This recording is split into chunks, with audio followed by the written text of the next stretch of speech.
Hi Jams! Welcome back to my channel. So for today's video, magko-color naman tayo ng hair ng aking mother-in-law. Ayan, itatry nating i-cover tong white hairs niya na visible na. So 4 months ago, nagpa-color din siya ng hair. Kaya makikita nyo meron siyang color dyan. At visible na rin yung kanyang roots. Ito pala yung mga kakailangan nating gamit sa video na to.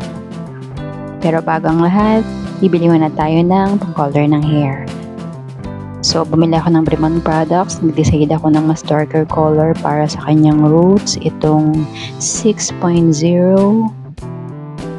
pang-color ng hair. And then, kumuha din ako nitong 9.3 para naman sa the rest ng kanyang hair. Huwag natin kalimutan ng 6% oxidant cream. And then, pang-treatment ng hair after natin mag-color. So, tara, umpisahan na natin. Lagay lang tayo ng tela or dyeing shawl for protection sa batok at shoulder ni mother.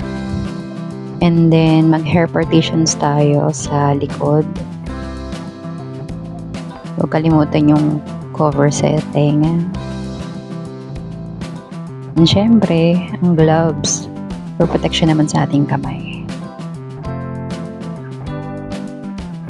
Mag-mix na tayo ng color hair dye at saka yung oxidant cream. Nakalagay sa instruction kasi 1:1. So, ano ba ibig sabihin nun? Isang box ng color hair dye at saka isang oxidant cream. So, 6% ang ating kinuha. Kumuha lang ako ng plastic cup na pwedeng lagyan natin. Or pagmixan ng ating color hair dye at oxidant cream. So, ayan ang itsura ng ating 6.0 na pang color ng hair. Sobrang excited, Jams. Pasensya na. Hindi ko nakuha na yung una. So, yan lang ginagawa ko. Kuha ako ng manipis and then medyo sinusuklay ko siya para matanggal yung tangle dun sa hair. Para mas maayos nating mai-spread yung pang color natin. So, ang aking goal kasi dito, yung roots niya, and then at least 1/4 ng kanyang hair from roots pababa. So, ayan. Medyo kailangan lang maging generous kayo sa paglalagay ng color. Ayan, yan yung 6.0 na hair dye. Darker yan. Gagamitin ko. Ayun lang ginagawa ko. Color lang din sa kulayan kong ganyan. Tapos sinatry ko na rin lagyan ng color yung taas. Ayun. Yung baba ng next na kukuha na ko ng buhok. So, tamang nipis lang yung kuha. Huwag naman sobrang nipis. Huwag naman makapal. Para ma-absorb ng mabuti ng hair yung kulay. So, ayan yun. And then, ito yung sinasabi ko sa inyo, yung rest ng hair, gagamitan ko ng 9.3. Ito yung itsura, no? Ayan yung color niya. Ayan. So, ipapakita ko naman sa inyo yung sinasabi kong dapat kasi 4 portions yung gagawin niya sa hair. Yung hair portioning. So, ito na yung side part. So, ayan. Nasa tingin na tayo. So, napaka-importante talaga na meron kayong pang cover ng ear. Mura lang naman yan sa Orange Up. Importante yan kasi pag binababa niyo yung hair tapos may color na, ang tendency niyan, lalo na kung may accessories yung kukulayan ninyo na jewelries. So much better din kasi ipatanggal nyo ko. If ever na mayroon, ayaw nilang tanggalin. Napaka-importante na pang cover ng hair. At saka itong rat comb na tinatawag. So, nakita nyo naman kung gaano convenient siyang gamitin kapag ito talaga yung gagamitin nyo para hair partition yung buhok ng inyong kukulayan. Kasi yung tail niya. Tail ng rat! So, ayan. Panoorin lang natin yung the rest ng pagko-color ko ng hair.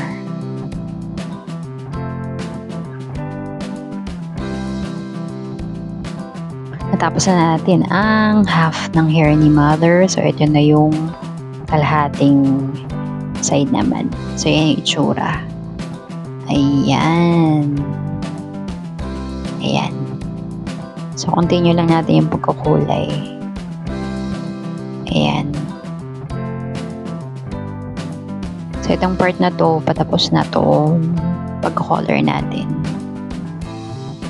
And tips lang para sa magko-color ng hair, mas generous kayo sa color, much better, especially itong merong white hair. Medyo marami-raming white hair. And sa nagamit ko dito kay mama, isa talagang box. 'Di ba 1/4 lang ng hair niya yung nakulayan ko ng 6.0. Yung dark blonde. Na-consume talaga namin yung yung na-consume. I mean, nagamit siya. Kinonsume. Yung nagamit naming hair dye, isang box talaga kasi iba-iba kasi ang texture ng hair ng bawat individuals. Meron kasi katulad kay mama, yung hair niya bagsak talaga yan. Tapos pag tinignan mo manipis siya. Pero pag hinawakan mo siya, yung strand ng hair niya makapal. Kaya yung nagamit namin, and since nga meron siyang white hair, na kailangan maging generous, so nagamit namin talaga yung isang box ng hair dye plus yung isang isang buo ng oxidant cream.